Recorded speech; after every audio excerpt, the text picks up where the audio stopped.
It's my pleasure now to announce the Chancellor's Community Recognition Award recipient. The Royal Roads University Chancellor's Community Recognition Award was created in 1998 to recognize the efforts of individuals and organizations whose actions or service has made a contribution to their community and to humanity. In addition to the award that they will receive, the recipient's name is inscribed on a plaque which is kept on display at the Royal Roads University in the castle. It is my pleasure to introduce this year's recipient, Mr. Barj Dhahan.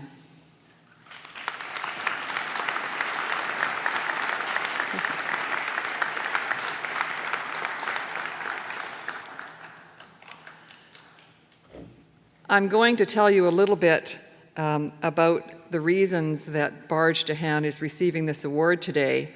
I can tell you I could go on for probably 2 hours listing his accomplishments, but I'm only going to spend about 5 minutes doing it today just to give you the flavor.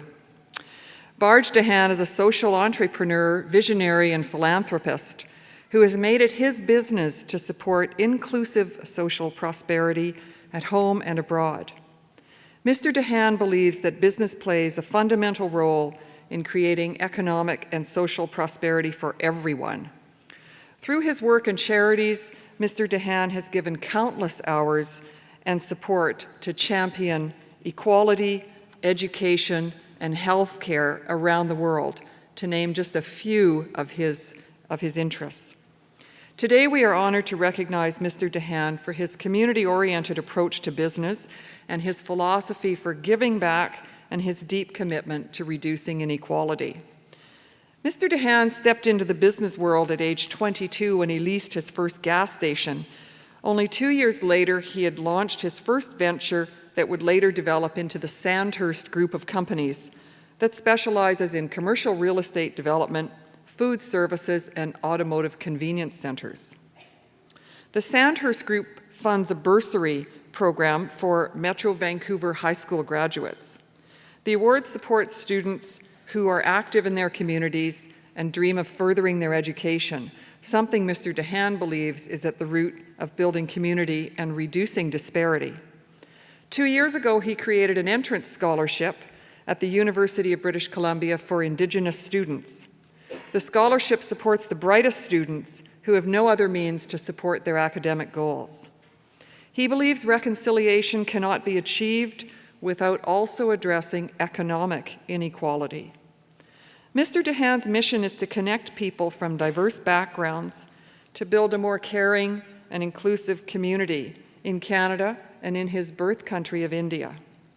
He is the co-founder and director of the Canada-India Education Society, which supports education, community development, healthcare, and job creation in India.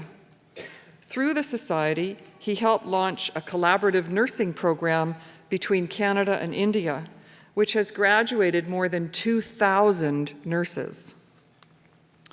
In 2013, Mr. Dhahan established the world's first Punjabi Prize for Literature, fiction. The prize aims to preserve and share Punjabi stories and history while inspiring emerging authors. It celebrates the transnational heritage of Punjabi language and literature while creating a unifying bridge between Punjabis who have been divided by country or religion. Another way Mr. Dhahan contributes to his community is with his time. He has served as a board member for numerous groups, including the Vancouver Police Board, the Canada-India Centre for Excellence at Carleton University, and is a former board member for the Royal Roads University, where he serves on the Fellows Council. For his contribution to reducing inequality in Canada and across borders, and his commitment to creating enduring prosperity through business and education, it is my great honor to present Barj Dhahan with the Chancellor's Community Recognition Award, which is on my left, up on that pedestal.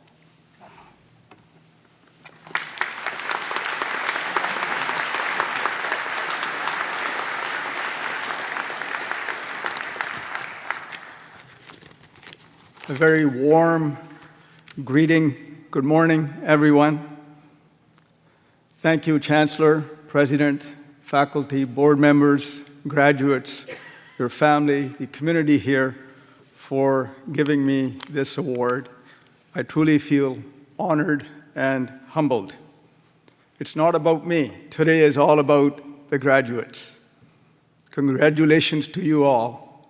It's a wonderful celebration of a journey that you have embarked on of learning. I am passionate about learning. I've been given many opportunities to learn, to go to school, to go to university, to learn through family and friends and colleagues and employees. And I have been blessed much. Canada has been good to me, good to my family. Vancouver Island is very special to me. My uncle at the age of 13 came and made home in Port Alberni in 1933. I also lived on the island. Royal Roads University is equally special and dear to my heart. My son graduated from this university in an MBA program a few years ago. A nephew is graduating this fall. So this is a wonderful place, a great place to learn and grow. My upbringing is Sikh. The word literally means learn, to learn, be a learner, be a lifelong learner. In my Sikh tradition, not only is there learning that comes from the elders, learning that comes from ancient books and scriptures, but from friends, from one another, from the community at large. Books are also friends, and I've had many, many thousands of books as my friends. I would like to recommend 3 books to you, especially since this is graduation of students from the management faculty. A timeless book called The Richest Man in Babylon that was published in 1926 has timeless wisdom on basic principles of living well and enjoying prosperity. The other one is Jacob Needleman's book, Money and the Meaning of Life. And thirdly, Lynn Twist's book, The Soul of Money. In my Sikh tradition, it was impressed upon me that hard and honest work is central to living a successful life. In my other tradition, the tradition that I got married into, my wife's tradition, German Mennonites, Christians, it was living more with less. There is enough for everybody. Both traditions taught me that as an individual, I must be a good steward, an honest manager of all that I have been given, whether little or lots. In my business life, there are 2 fundamental principles of management, of being a good manager, of running a good business. One of them is accounting. Account for everything. Keep a record. And second is put together, build a cash reserve, a rainy day fund. Someday, events may be out of your control that will put everything at risk. So you need that saved fund to carry you through difficult days. Nanak was a young boy living in northern India and Punjab. He was born in 1469. When he was a teenager, his father sent him to the father's little village grocery store. And he said, look after the store over the weekend. And when customers would come to buy wheat or rice or salt, he had a measuring unit. And every time he measured, he was counting 1, 2, 3. And then when he would come to number 13, he would keep repeating while he's still serving, 13, 13, 13. The word 13 means, in Punjabi, it's tera. But if you inflex it in a different way, it means yours.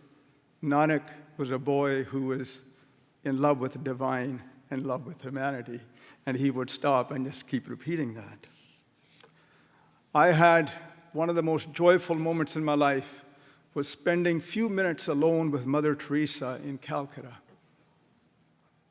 She kept no cash reserve for her enterprise. Both Nanak and Mother Teresa, by the world's standards of management, how to be a good manager, they would be considered failures. But they weren't. Nanak came to be Guru Nanak, and the last 20 years of his life, he lived as a farmer, and he created a revolutionary movement that is to bring people together regularly, bringing whatever little food or portions they had and sitting down together to have a communal meal. So there was enough for everybody, and rich and poor came. And that is known as langar, the communal kitchen among the Sikhs. And today there are langars being served from New York to New Delhi, Victoria to Dublin, Abbotsford to Birmingham. Mother Teresa, she ran more than 400 centers around the world in 102 countries, but never had a cash reserve. Both Nanak and Mother Teresa, their whole life was based on a couple of things.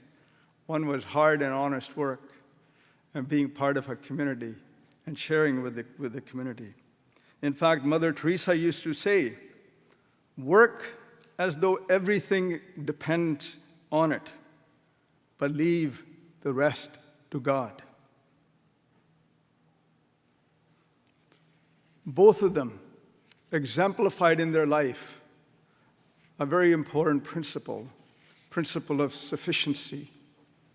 The counter principle is of scarcity. Too many of us in our world operate, live, run our businesses from the standpoint of scarcity. There are scarce resources, there's shortage of money, there's shortage of this or that, and that leads us to live lives out of fear and covetousness and intense competition at the expense of others. Their principle was principle of sufficiency. There is enough in this universe for all. And that, I believe, is also the teachings of our indigenous nations, and we need to honor and respect their traditions in that. So I want to just conclude with a short poem written by the only Nobel laureate in literature from India, Rabindranath Tagore. He says, I lived on the shady side of the road and watched my neighbors' gardens across the way, reveling in the sunshine. I felt I was poor, and from door to door went with my hunger. The more they gave me from their careless abundance, the more I became aware of my beggar's bowl. Till one morning I awoke from my sleep at the sudden opening of my door, and you came and asked for alms. In despair, I broke the lid of my chest open and was startled into finding my own wealth. When you live from a place of sufficiency, you will be genuine collaborators and co-creators and prosperity makers. Again, congratulations and blessings for a wonderful and successful future. Thank you.